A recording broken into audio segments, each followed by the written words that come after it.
Hello friends, कैसे हैं आप सब। सो फॉर एवर स्टोरी में आप लोगों का स्वागत है। पिछले पार्ट में आप लोगों ने सुना कि श्री रोए जा रही थी और उससे पूछे जा रही थी कि हम दोनों अपने प्रॉब्लम्स एक दूसरे से शेयर करते थे, तो तुम्हें ये बताना ज़रूरी क्यों नहीं लगा? बोलो। कहती है मैंने जानबूझ के ऐसा नहीं किया। यकीन करो मेरा, अगर मेरे पास फ़ोन नंबर होता तो ज़रूर तुम्हें फ़ोन करती। तुमने अपना फ़ोन नंबर क्यों नहीं दिया किसी को? अगर उसे दिया होता तो तुम्हारी खबर रहती ना।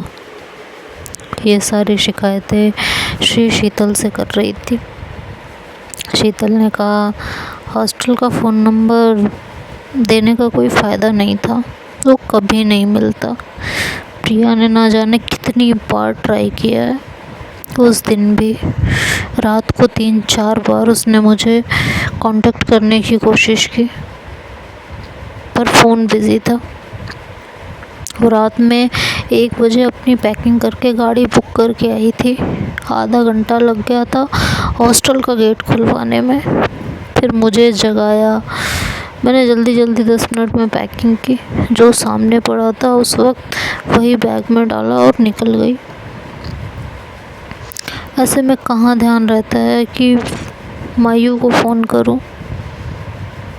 सुबह 12-1 बजे तक मम्मी में ही बिजी रही। जब उनकी थोड़ी तबीयत ठीक हुई तब जाकर हम सबको ध्यान आया कि दूसरे काम भी करने हैं। प्रिया और मैंने शाम को ऑफिस में फ़ोन करके छुट्टी का कहा। 3-4 दिन कितने परेशानी में गुजरे, कितनी आपाधापी में गुजरे, मैं बता नहीं सकती। इन दिनों में कई बार मैंने मन में तुम्हारा ख्याल आया। फिर याद आया तुम्हारा फ़ोन नंबर नहीं है, तो कहाँ फ़ोन करती। मम्मी की तो थोड़ी तबीयत सुधरी तो उन्हें मुंबई ले आए। यहाँ पर प्रिया है तो शाम को थोड़ी फुर्सत मिलने लगी, तब मायू को फ़ोन किया। उसने बताया कि तुम बहुत परेशान रहती हो, लंच में खाना भी नहीं खाती हो, चेहरा मुरझा गया है और उससे रोज़ मेरे बारे में पूछती हो कि मेरा फ़ोन आया या नहीं, तुम्हें मेरा कांटेक्ट नंबर चाहिए। तब मैंने उससे तुम्हारा नंबर लेकर तुम्हें फ़ोन किया।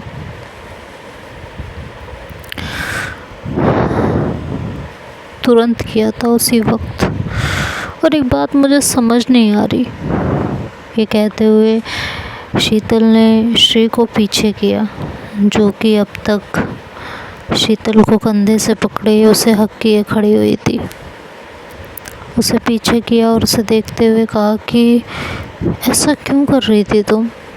ना ठीक से सो रही थी, ना ढंग से खाना खा रही थी। अपना चेहरा देखो कैसा मुरझा गया है। आँखों के नीचे डार्क सर्कल्स हो गए हैं। इतनी टेंशन क्यों? बीमार होना चाहती थी क्या? मायू ने मुझे बताया तो मैंने सोचा बात खींच रही होगी, मजाक कर रही होगी। अब तो मैं देख रही हूँ तो लग रहा है वो सही कह रही थी। क्यों कर रही थी ऐसा? बीमार हो जाती तो? इससे पहले शीतल की बात पूरी होती श्री बोली कि जानबूझकर नहीं कर रही थी, भूखे रहने का शौक़ नहीं है मुझे, ना ही रात भर जागने का, इसलिए तो पूछ रही हूँ कि क्यों कर रही थी ऐसा। बीमार हो जाती तो? बीमारी होती ना, मर तो नहीं जाती। तुम्हें परेशान होने की ज़रूरत नहीं है। ऐसा क्यों बोल रही हो? अचानक इस तरह से बिहेव कर रही हो। अब किस बात पे नाराज़ हो यार? तुम्हें नहीं पता होता तो पूछती क्यों? मैं तुमसे प्यार करने लगी हूँ इसलिए ये सब हो रहा है। मैं नहीं करना चाहती ये सब, बहुत कोशिश की खुद को संभालने की, मगर अब सब मेरी बर्दाश्त से बाहर होने लगा है। अब सहा नहीं जा रहा है। एक सांस में श्री ने सब कुछ बोल दिया था। शीतल को एक पल के लिए समझ नहीं आया। फिर उसने सोचा श्री ने उससे अपनी मोहब्बत का इजहार किया है या दोस्ती की वजह से बोल रही है। वो ये सब समझ रही थी और धीरे धीरे अपनी बाहों को ढीला छोड़ते हुए पूछा, मुझे समझ नहीं आया तुम क्या कहना चाह रही हो। श्री पीछे हटते हुए बोली कि क्या समझ नहीं आ रहा है। दोनों कुछ पल एक दूसरे को देखते रहे। शीतल कुछ कहना चाह रही थी पर वो समझ नहीं पा रही थी कि क्या जवाब दे। कुछ गलत ना कह दे तो चुप हो गई। उसे चुप देखकर श्री ने हिम्मत जुटाई और बोला, I love you Sheetal, I love you. बहुत प्यार करती हूँ तुमसे, पता नहीं कब से। अब तुम्हारे में इतना वो कहने ही जा रही थी कि शीतल ने श्री की बात काटते हुए बोला कि तुम्हारा दिमाग ख़राब हो गया है। मतलब समझ में आ रहा है तुम्हें जो तुमने मुझसे कहा है अभी अभी? हाँ, या बस बोले चली जा रही हो, कुछ समझ नहीं पा रही हो? बहुत बहुत अच्छी तरह से समझ रही हूँ कि मैं क्या कह रही हूँ। और मैं ये बातें ऐसी नहीं कह रही, बहुत सोचा है इस बारे में, कई बार सोचा है कि तुमसे कुछ ना कहूँ पर रह नहीं पाई। इन दिनों में तुम्हें देखे बिना, तुमसे बात किए बिना, तुम्हें छुए बिना रहना और मुश्किल हो गया। अब चुप नहीं रह पाई। पता नहीं कब पागलों की तरह मैं तुम्हें चाहने लगी। तुम मुझसे प्यार करती हो जैसा एक लड़का और लड़की करते हैं एक दूसरे से। हाँ, वैसा ही। श्री, हम दोनों लड़कियां हैं, जानती हूँ। और अब ये मत कहना मेरा दिमाग ख़राब हो गया है, ऐसा कुछ नहीं होगा। और ये मत कहना कि तुम्हारे दिल में मेरे लिए ऐसा कुछ नहीं है। तुम्हारा दिमाग ख़राब हो गया है। हमारी दोस्ती को तुमने पता नहीं क्या समझ लिया है और मेरे दिल में तुम्हारे लिए ऐसा कुछ नहीं है। झूठ मत बोलो शीतल, मैं झूठ नहीं बोल रही श्री। और ये कहते हुए शीतल किचन से बाहर निकलने की कोशिश कर रही थी। तभी श्री शीतल के बिल्कुल सामने जाके खड़ी हो गई। उसकी आंखों में देखते हुए बोली कि अभी तक मुझे पता नहीं था कि तुम्हारे दिल में कुछ है या नहीं है, पर अब पता चल गया है शीतल। तुम कितना भी झूठ बोल लो, जो तुम्हारी बड़ी बड़ी आंखें हैं ना, ये बता रही हैं।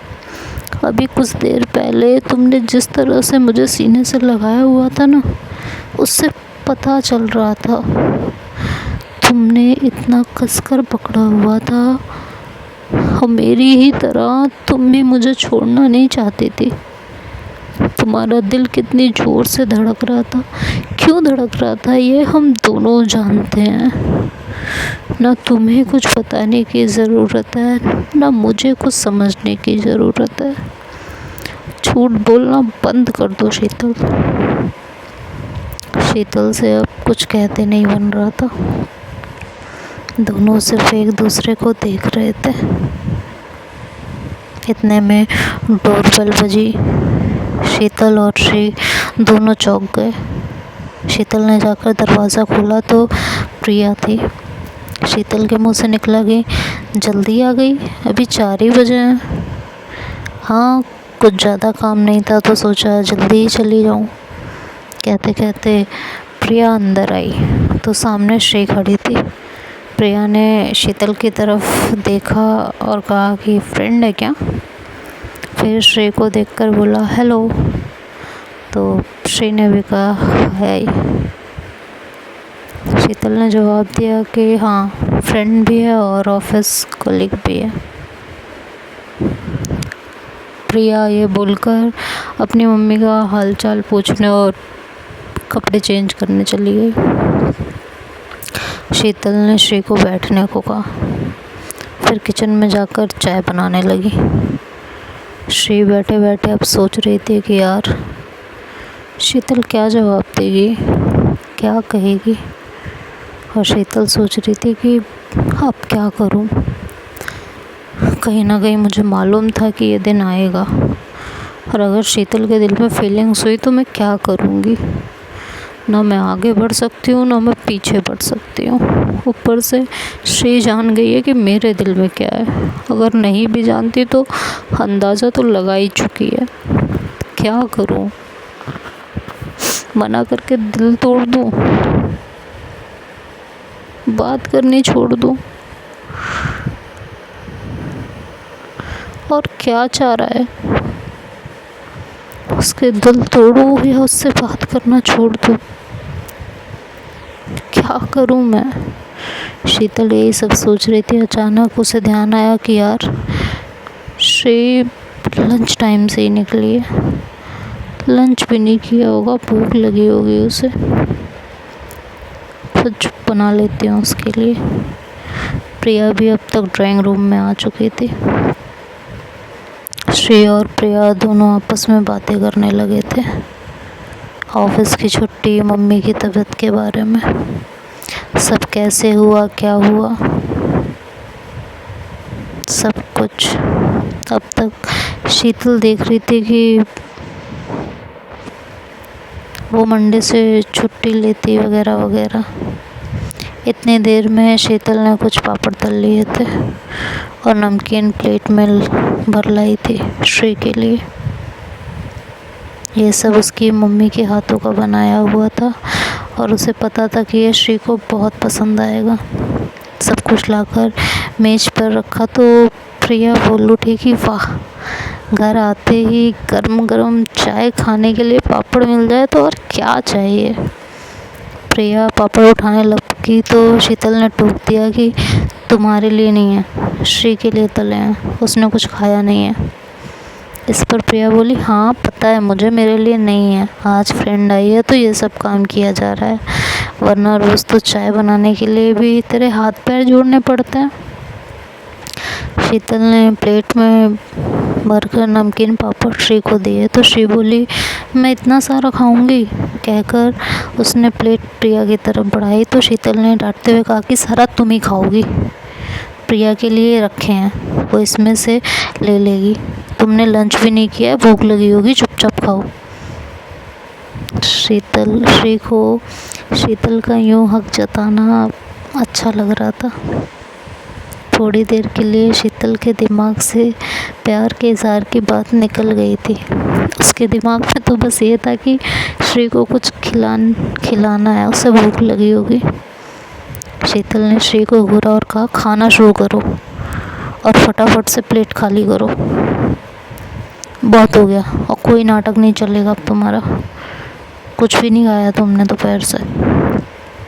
श्री शीतल का मुंह देख रही थी। उसे यूँ देखते हुए शीतल बोली कि देख क्या रही हो, खाओ नहीं तो मैं खिलाऊंगी। प्रिया ने कहा, लो यार, तुम्हें खाने को मिल रहा है तो खा नहीं रही हो और मुझे ये खाने नहीं दे रही है। शीतल ने मेज़ पर रखी प्लेट की तरफ इशारा किया और बोली कि वो रखी है ना, खा लो, मैंने कौन सा तुम्हारा हाथ पकड़ा है। प्रिया ने कहा, 4 पापड़ तो हैं ये, थोड़े और तल लेती, कहकर प्रिया ने प्लेट उठाई और खाने लगी। श्री के पास भी अब कोई चारा नहीं था तो वो भी खा रही थी। पापड़ और नमकीन टेस्टी थी तो श्री ने पूछ ही लिया, आंटी ने बनाया ना, बहुत टेस्टी है सच में। प्रिया बोली, मम्मी सब कुछ टेस्टी बनाती हैं, जादू है उनके हाथों में। श्री ने कहा, पता है मुझे, शीतल अक्सर मुझे उनके हाथों का बना कुछ ना कुछ खिलाती रहती है। प्रिया और श्री दोनों बातें कर रहे थे। शीतल चुपचाप चाय पी रही थी और सोच रही थी। जो भी बातें हो रही थी प्रिया और श्री में हो रही थी, दोनों ही बातों नहीं थी तो अच्छी जम रही थी दोनों की। शीतल कि कुछ बोलने की बारी आती तो हाँ या ना में जवाब दे देती। 5 बज गए थे, श्री को आए 2 घंटे हो चुके थे। शीतल को ध्यान आया कि यार श्री को तो दूर जाना है, पर ये तो बातों में मगन है, इसे तो कुछ होश ही नहीं है। तो शीतल ने श्री की तरफ देखा और कहा, श्री 5 बज गए हैं, तुम्हें दूर जाना है तो निकलना चाहिए तुम्हें। शीतल को ऐसे बोलते देख प्रिया बोली कि तो क्या हुआ, चली जाएगी? घर आए हुए को ऐसे घर से जाने के लिए कहते हैं क्या? कितनी रूड हो जाती हो कभी कभी, समझ नहीं आता मुझे। मैं रूड नहीं हो रही हूँ, बस बता रही हूँ कि कहीं लेट ना हो जाए। वो थाने रहती है, यहाँ मुंबई में नहीं रहती। दोनों को लसते देख श्री बोल पड़ी कि शीतल ठीक कह रही है, यहाँ से मेरा घर बहुत दूर पड़ता है, घर तक पहुँचते पहुँचते टाइम भी लग जाएगा और अंधेरा भी हो जाएगा। कहकर श्री अपना बैग संभालने लगी। प्रिया शीतल को घूरती रही तो शीतल ने अपना मुंह दूसरी तरफ घुमा लिया। प्रिया को बाय कहे और आंटी को नमस्ते बोलकर श्री बाहर निकलने लगी तो प्रिया ने बोला, श्री दोबारा आना, और उसे अपने गले लगा लिया और कहा कि तुमसे मिलकर बहुत अच्छा लगा। श्री ने भी कहा कि मुझे भी आपसे मिलकर अच्छा लगा, और शीतल बुलाएगी तो ज़रूर आऊँगी। प्रिया ने कहा, उसे रहने दो, मैं बुला रही हूँ ना, दोबारा मिलने आना। तो श्री ने कहा कि टाइम मिला तो ज़रूर आ जाऊँगी। इतना बोलकर वो बाय बोलकर बाहर निकल आई। शीतल भी साथ में थी और बोली कि आज किसने बुलाया था तुम्हें जो आज आ गई? श्री ने शीतल की तरफ देखा क्योंकि शीतल एक तरीके से टोंट कर रही थी।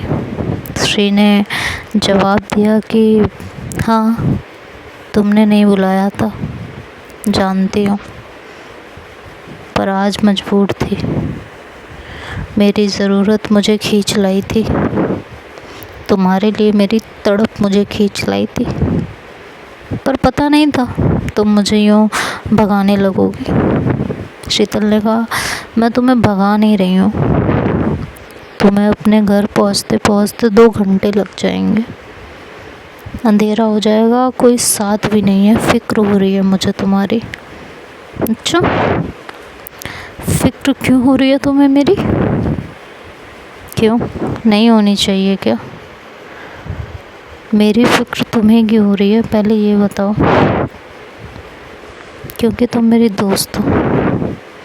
श्री को इस बात पे गुस्सा आ गया था। उसने कहा, मुझे तुम्हारे फ़िक्र की ज़रूरत नहीं है, मैं अपनी फ़िक्र और अपना ध्यान खुद कर सकती हूँ, तुम्हारी ज़रूरत नहीं है। एक दोस्त के हैसियत से तो बिल्कुल भी नहीं। मैं तुम्हें बता चुकी हूँ कि मैं तुमसे प्यार करती हूँ, एक लवर की तरह। तुम्हें मेरा ध्यान रखने की, मेरी फ़िक्र करने की छूट है, जो मर्ज़ी हो वो करो, पर दोस्ती की आड़ में ये सब कुछ मुझे एक्सेप्ट नहीं है। अगर प्यार है तो उसे एक्सेप्ट करो और उसके बाद ये सब करो, लेकिन दोस्ती की आड़ लेके तुम ऐसा कुछ भी नहीं करोगी। बस। शीतल ने उसकी बातें सुनी तो कहा, श्री तुम इमोशन में बहकर कुछ ज़्यादा ही बोल रही हो, इस वक्त अपने सेंसेस में नहीं हो, तुम कुछ भी बोल रही हो, और जो बोल रही हो ना वो पॉसिबल नहीं है। घर जाकर इस बारे में आराम से ठंडे दिमाग से सोचना, हम कल बात करेंगे। शीतल सुनो, मैं इतने दिनों से सोच ही रही थी, बहुत सोच समझकर अपना प्यार कबूल किया है और तुम्हारे सामने इजहार किया है।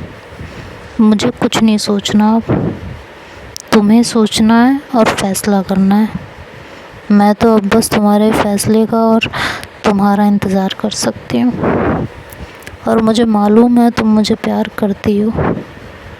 तुम चाहे कितना ही छुपाओ तुम्हारी आंखें बोलती हैं, मैं तो बस तुम्हारे मुंह से सुनना चाहती हूँ। अच्छा आप बताओ कि कलम कहाँ मिल रहे हैं? क्या मतलब कहाँ मिल रहे हैं? ऑफिस में मिलेंगे और क्या। श्री ने कहा कल संडे है, तो शीतल ने कहा तो फिर हम मंडे को मिलेंगे। नहीं मुझे कल ही मिलना है। शीतल ने कहा कल तो नहीं हो सकता, टाइम नहीं है। श्री ने कहा मैं नहीं जानती, जैसे मर्ज़ी टाइम निकालो, और ये मैं कोई रिक्वेस्ट नहीं कर रही हूँ। तुमने कहा था ना तुम्हें सज़ा दे सकती हूँ इतने दिन मुझसे कांटेक्ट ना करने के लिए, तो ये वही सज़ा है। कल सुबह 11 बजे स्टेशन पर तुम्हारा इंतज़ार करूँगी और तुमसे मिले बिना घर नहीं जाऊँगी। शीतल ने कहा अच्छा ज़बरदस्ती मिल लोगी? अगर मैं ना आऊँ तो? तुम्हारी मर्ज़ी, मैं 11 बजे स्टेशन पे पहुँच जाऊँगी और तुम्हारा इंतज़ार करूँगी। सामने से आ रहे ऑटो को रोका, उसमें बैठी और उससे चलने के लिए पूछा। शीतल को बाय बोलकर कहने ऑटो वाले से कहा कि भैया चलो। उसने ऑटो स्टार्ट किया तो उसने शीतल की तरफ देखा और कहा कि मैं इंतज़ार करूँगी तुम्हारा।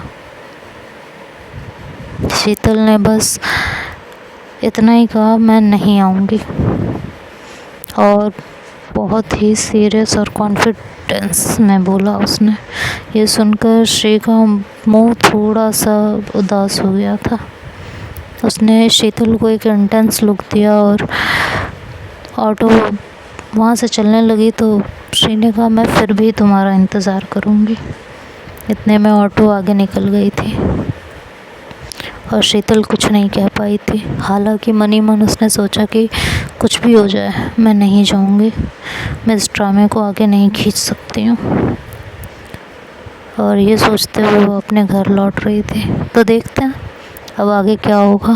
कल श्री जब शीतल का इंतज़ार करते करते थकेगी तो उसके बाद श्री क्या करेगी, इधर शीतल क्या करेगी। अब ये सब तो नेक्स्ट पार्ट में सुनेंगे। तब तक के लिए